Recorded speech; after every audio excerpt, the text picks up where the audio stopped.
Ẹ̀yin èèyàn ilé èwò lẹ ṣe ṣàlàáfíà lábá yín. Ẹ kú déédé wòyí. Ọlọ́run Elédùmarè á wà pẹ̀lú gbogbo yín. O gist tèmi.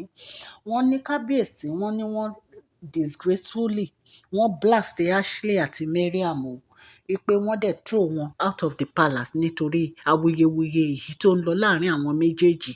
Tí Mariam ń attack Ashley pé òun ló ń di ọkùnrin tó fẹ́ wá lu òun nínú yàrá òun tóun bá ti fẹ́ sùn. Ẹ jẹ́ ká jọ gbọ́ gist tèmi.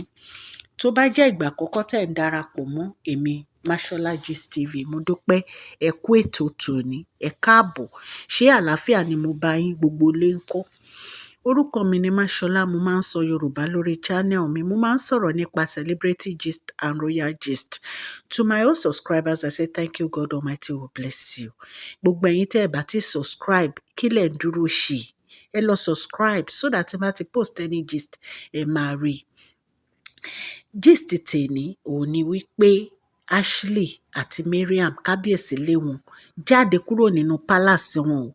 Wípé kí wọ́n lọ settle ọ̀rọ̀ tó wà láàrin àwọn méjèèjì.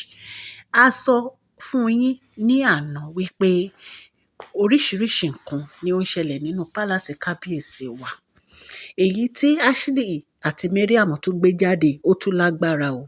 Ṣe ni Mariam ń sọ pé tóun bá ti fẹ́ sùn, òun máa ń rí ọkùnrin tó máa mú pankẹ́rẹ́ dání tó máa fẹ́ nà òun lójú oorun. Wípé òun dẹ̀ mọ̀ pé Ashley ló ń ṣe bẹ́ẹ̀ fún òun. Wípé ọwọ́ ẹ̀ ló wà ńbẹ̀. Ẹ̀yin èèyàn lé, ẹ rí pé èyí tún lágbára. Ẹ jẹ́ ká jọ máa gbọ́ gist tèmi. Ṣé ẹ mọ̀ pé a sọ gist yẹn fún yín pé ṣe ló gbé ẹrù ẹ̀ àti àwọn ọmọ ọ̀dọ̀ ẹ̀ bíi méjì tó kúrò nínú palace wípé òun máa padà wá o. Tóun bá dẹ̀ padà wá, nǹkan tí ojú onítọ̀hún bá rí kó fi ara mọ́. Wọ́n ní ṣe ló bẹ̀rẹ̀ sí pariwo ló ń kígbe pé òun ti sọ̀rọ̀ yìí fún kábíyèsí tipẹ́tipẹ́. Ẹ mọ ìgbà kan tí a sọ pé tá a sọ gist kan pé ó sá jáde láàrin òru tí ò wọ bàtà. Wọ́n ní ẹni tó mú pankẹ́rẹ́ dání yẹn náà ló rí ń gbà yẹn. So wọ́n ní òun ti ń sọ fún kábíyèsí láti ìjọ́ ẹ̀ pé òun rí èèyàn tó mú pankẹ́rẹ́ dání tó fẹ́ nà òun. Wípé tóun bá dẹ̀ ti fẹ́ sùn lòun máa ń rí. Pé kábíyèsí ò dẹ̀ gbégbèsè láti ṣe nǹkan kan nípa ẹ̀. Wọ́n ní bó ṣe tilẹ̀kùn yàrá ẹ̀ nìyẹn tó kẹ́rù ẹ̀ tó mú àwọn méèdì ẹ̀ bíi méjì tó ní kán jẹ́ káwọn lọ. So ìgbà tí ó tún wá padà wá palace bó ṣe bẹ̀rẹ̀ wàhálà pẹ̀lú Ashley nìyẹn. Bí a ṣe gbọ́ ni o, allegedly ni o. Wọ́n ní bí kábíyèsí ṣe lé jáde àti Ashley nìyẹn. Wípé kán lọ settle ìjà wọn. Wípé àwọn ò fẹ́ ìjà nínú palace àwọn. Wọ́n ní ìgbà tó ti ẹ̀kẹ́rù, wọ́n ní kábíyèsí ti rẹ̀ ipò tí ń lọ ni. Wọ́n ní kábíyèsí inú wọn ti ń nù ipá wọn àti ẹ̀ ní fọkànbalẹ̀ díẹ̀. Wọ́n ní kò pẹ́ báyìí ẹ̀dẹ̀mọ́ ipá náà ní birthday kábíyèsí, wọ́n ní bó ṣe gbé ìyọ̀ nìyẹn. Wọ́n ní kábíyèsí wà shocked. Wọ́n nígbà tó ti ẹ̀kẹ́rù ẹ̀, wọ́n ní gbogbo inú àwọn èèyàn ti ń dùn pé wọ́n ní ó ti ẹ̀ dáa bó ṣe fẹ́ kẹ́rù ẹ̀ yẹn, bó ṣe fẹ́ lọ yẹn. Wọ́n ní kò tiẹ̀ sí ẹni tó tiẹ̀ bẹ́ pé má kẹ́rù ẹ̀ jọ̀ọ́ dúró. Wọ́n nínú kábíyèsí gan dùn ni. Ó dáa kéèyàn níwà tó dáa o ẹ̀yin èèyàn. Ó dáa kéèyàn níwà tó dáa. Wọ́n ní Yorùbá, ṣé rí òwe Yorùbá nǹkan tó lágbára ni. Yorùbá ní ìwà rere lẹ̀ṣọ́ ènìyàn. Nǹkan tí Yorùbá ní tó fi sọ pé ìwà rere ni ẹ̀ṣọ́ ènìyàn. Wọ́n ti ro àròjinlẹ̀. Ẹ wo èèyàn ń kúrò nínú palace, ayé ò béèrè ẹ̀ pé níbo tiẹ̀ ló ń lọ. Má bínú, kí ló dé tó ń lọ?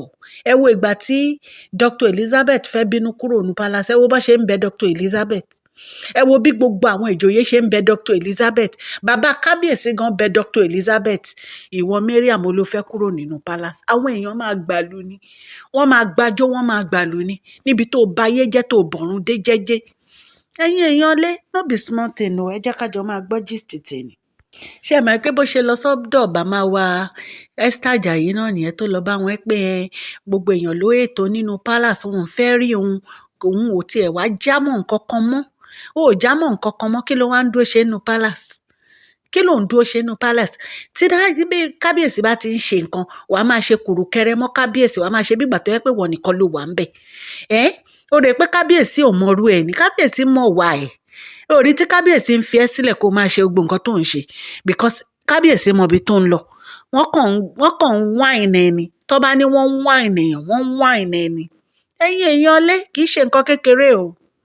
wọ́n ní bó ṣe kúrò nínú palace ó lóun fẹ́ lọ wádìí ẹni tó ń yọ ẹgba pankẹ́rẹ́ wá bá òun lójú oorun wípé tóun bá dẹ̀ mọ ẹni yẹn tóun bá ti rí ẹni yẹn tóun bá ti wádìí tóun bá ti rí ẹni tó ń yọ pankẹ́rẹ́ wá bá òun lójú oorun ó ní nǹkan tóun máa fi ojú onítàn rí ó ní ẹni yẹn ò ní wò tán wọ́n ní nǹkan tó sọ nìyẹn kó tó dé pé kúrò nínú palace ẹ̀yìn èèyàn lé ẹ̀rí pé èyí tún lágbára.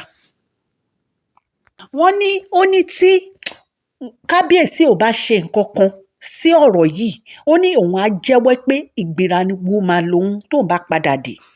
wọ́n ní bó ṣe dé báyìí ló bá ní Ashley ní ọwọ́ Ashley ló ń bá ń bẹ̀ Ashley ló ń di ọkùnrin tó ń yọ pankẹ́rẹ́ tó wá bá òun tó wá ń lu òun allegedly bá ṣe gbọ́ ni o wọ́n ní bí Ashley ṣe yarí fún nìyẹn pé láyéláyé òun ò ní take rubbish from her ìpè nìkan ló ti máa ń sọ bẹ́ẹ̀ pé òun àtàkùn lójú oorun nǹkan kan wọ́n ní wọ́n bá bẹ̀rẹ̀ wàhálà níwájú kábíyèsí ẹ̀yìn èèyàn wa. wọ́n ní bí Ashley ṣe ní tó bá tó accuse next time báyìí òun máa take matter yìí up fúnra òun ni ipò ngan á dà mọ̀ wọ́n ní kò ń ṣe nǹkan kékeré o ẹ̀yìn èèyàn lé wọ́n ní bó ṣàṣe accuse Ashley nìyẹn pọ́wọ́ Ashley ló ń bá ní ìdí ọ̀rọ̀ yẹn o ẹ̀yin èèyàn allegedly bá ṣe gbọ́ ni o ṣé ẹ rí ọ̀rọ̀ tẹ́mi kàn fẹ́ sọ sọ́rọ̀ ẹ̀ ni pé wọ́n ní pé ẹlẹ́fọ̀ọ́ ó ní báwo ló ṣe mọ̀ pé ẹ̀fọ́ yìí ẹ̀fọ́ tẹ̀tẹ̀ ni tí ò bá ṣe pé òun gan ó wà ní line pé kó máa ṣe ibi báwo ló ṣe máa mọ̀ pé èèyàn kan oúnjẹ ẹgbà oúnjẹ kò mọ̀ wá báwo ló ṣe ń rí ṣó ti yé yín wọ́n ní tí èèyàn bá ní ẹ̀mí ọlọ́run ṣó ti yé yín ọlọ́run elédùmarè ó máa àtáàkì àwọn ọ̀tá èèyàn tó bá jẹ́ pé o lẹ́mìí ọlọ́run kú fẹ́mi mímọ́ ní ìsìn òun gbàdúrà òun gbàwẹ̀ wọn ò ní rán àṣàsì kó wá bẹ́ẹ̀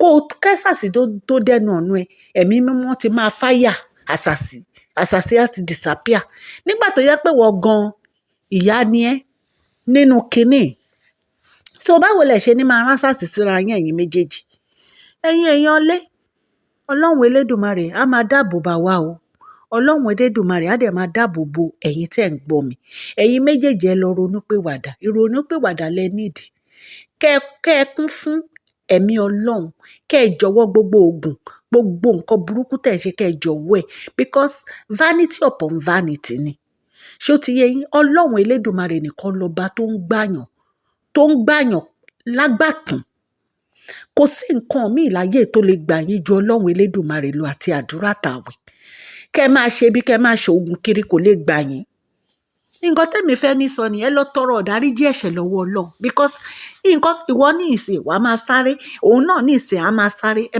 máa sáré lórí ilé asán tó jẹ́ pé téèyàn bá ti kú báyìí èèyàn ti di yẹ̀pẹ̀ nìyẹn wọ́n máa sọ̀yàn sínú gòtò ni ẹ máa di yẹ̀pẹ̀ padà because erùpẹ̀ ni wàá yóò di erùpẹ̀ padà kí lẹ wá lé kiri ogun wo ló ń jà yín tẹ̀ ń jara yín èèyàn lé ààbò á wà lórí kábíyèsí ààbò á wà lórí Queen Naomi ààbò á wà lórí Tadéníkáwò gbogbo àwọn tí wọn ò ṣe bí sí Queen Naomi tán wà nù pálásì yẹn ààbò Ọlọ́run á dájú lórí wọn àdúrà àti tèmi nìyẹn gbogbo etí tó ń gbọ́ mi ààbò Ọlọ́run á dájú lórí ẹ̀yin náà ààbò Ọlọ́run á dájú lórí èmi náà o ní àṣẹ Olúwa mo dúpẹ́ púpọ̀ lọ́wọ́ ẹ̀yin olólùfẹ́ Mashola Gist TV Ọlọ́run Elédùmarè á bá mi gbọ́wọ́ yín sókè o ọwọ́ yín ò ní lọ ìsàlẹ̀ láéláé èmi ọmọ yín Mashola God bless you share this video like and subscribe thank you so much.